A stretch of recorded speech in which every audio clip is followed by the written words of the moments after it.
Hi guys, welcome to my channel. Summers में ice cream खाना सभी को बहुत ज़्यादा पसंद होता है और अगर आइसक्रीम हम घर पे बना पाए बिल्कुल मार्केट जैसी तो क्या बात है।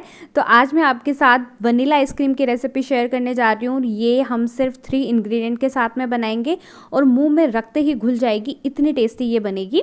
तो चलिए स्टार्ट करते हैं। तो सबसे पहले हमें चाहिए अमूल की फ्रेश क्रीम। तो क्रीम और बोल दोनों को मैंने 2 घंटे के लिए फ्रीज़र में रख दिया था। तो ये दोनों अच्छे से ठंडे हो चुके हैं और जिस विस्कर से हम करेंगे उसको भी हमने फ्रीज़र में रख दिया था 2 घंटे। अभी हमें क्रीम का है ना थिक पार्ट ही लेना है, जो लिक्विड पार्ट होता है ना वो नहीं लेना है। लिक्विड पार्ट को आप सब्जी वगैरह में काम में ले सकते हो, तो इसको हम साइड में रख देंगे।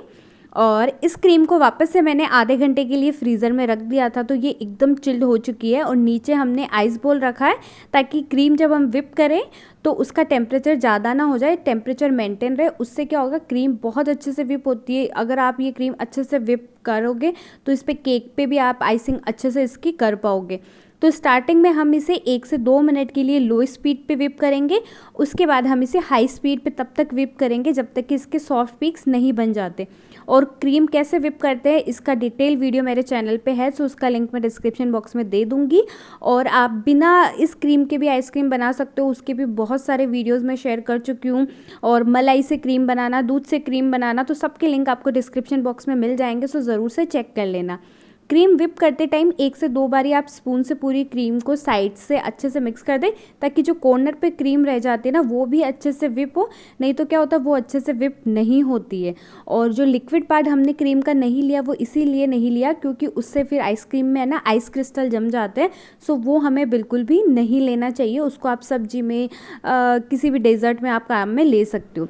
तो क्रीम अभी आप देख सकते हो अच्छे से विप हो चुकी है, एकदम थिक। तो हमारी क्रीम बिल्कुल तैयार है। सो अभी हम इसे स्पून से एक सारी कर देंगे।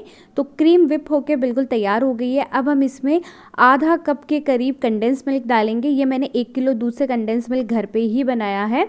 और उसी के साथ वनीला एसेंस डालेंगे। तो जब भी आप एसेंस डालो उसको एक बारी शेक कर लो अच्छे से, फिर आप डालो। तो मैं इसमें आधा चम्मच के करीब डाल रही हूँ क्योंकि ये बहुत स्ट्रॉन्ग वाला एसेंस है। अगर आपके पास कम स्ट्रॉन्ग वाला है तो आप 1 चम्मच डाल दीजिए।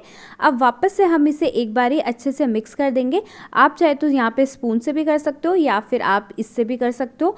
अगर आपके पास इलेक्ट्रिक मिक्स ब्लेंडर ये नहीं है तो आप ना जो हैंड ब्लेंडर होता है या जो नॉर्मल बीटर होता है ना उससे भी क्रीम को अच्छे से विप कर सकते हो। उसकी वीडियोज़ मैं चैनल पर ऑलरेडी शेयर कर चुकी हूँ और आगे भी शेयर करूँगी। सो आप चैनल के साथ बने रहना। चम्मच से अब हम इसे मिक्स कर देंगे और ये हमारा आइसक्रीम बेस बनके बिल्कुल तैयार है। ये नॉर्मल आइसक्रीम बेस होता है, इसमें आप कोई भी एक्स्ट्रा फ्लेवर डाल के इसको अलग अलग तरह के आइसक्रीम आप बना सकते हो, जो आगे मैं आपके साथ ज़रूर शेयर करूँगी। तो चैनल के साथ बने रहना। अब हमने इसे एयरटाइट कंटेनर में डाल दिया है। ऊपर से हम क्लिंग ग्रेप या फिर प्लास्टिक की थैली या फिर एल्यूमिनियम फॉइल जो भी आपके पास अवेलेबल हो आप उससे इसको कवर कर दीजिए और अच्छे से इसे पैक करके 5 से 7 घंटे के लिए फ्रीज़र में रख दीजिए। हमारी आइसक्रीम बनके बिल्कुल तैयार हो जाएगी। क्रीम से जब हम आइसक्रीम बनाते हैं अच्छे से बीट करके तो आपको उसको दोबारा बीट करने की ज़रूरत नहीं पड़ती है। आइसक्रीम अच्छे से सेट हो गई है और ये देखिए कितना स्मूथली ये बाहर आ रही है ना, देख सकते हो, और कितनी अच्छी लग रही है। सो ये हमारी घर में बनी हुई मार्केट से भी अच्छी वनीला आइसक्रीम बनके बिल्कुल तैयार हो गई है।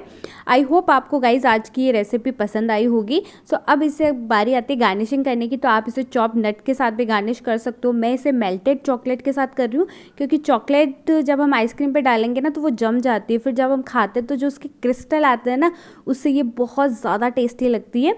तो मैंने मेल्टेड चॉकलेट डाला है, ऊपर से थोड़े से मैं चोको चिप्स डाल रही हूँ और इसको मैंने सर्व कर दिया है। गाइस बहुत टेस्टी आइसक्रीम बनती है, एक बार आप ये आइसक्रीम की रेसिपी ट्राई ज़रूर करना। तो आप इस तरीके से भी इसे सर्व कर सकती है या फिर चॉप नट्स के साथ इसे सर्व कर सकती है, या फिर जो हमारे पास चॉकलेट सिरप होता है ना उससे भी आप इसे गार्निश कर सकते हो। तो चॉकलेट सिरप डालिए, देन थोड़े से आप इस पर चॉकलेट स्प्रिंकल्स जो होते हैं ना वो डाल दीजिए।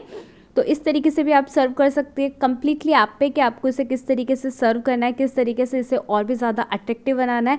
सो गाइज आई होप आपको आज का ये मेरा वीडियो पसंद आया होगा। अगर वीडियो पसंद आया है तो इसे लाइक कर देना, चैनल को सब्सक्राइब कर देना, इसे शेयर ज़रूर करना। मैं आपसे मिलती हूँ अगले वीडियो में। Bye bye.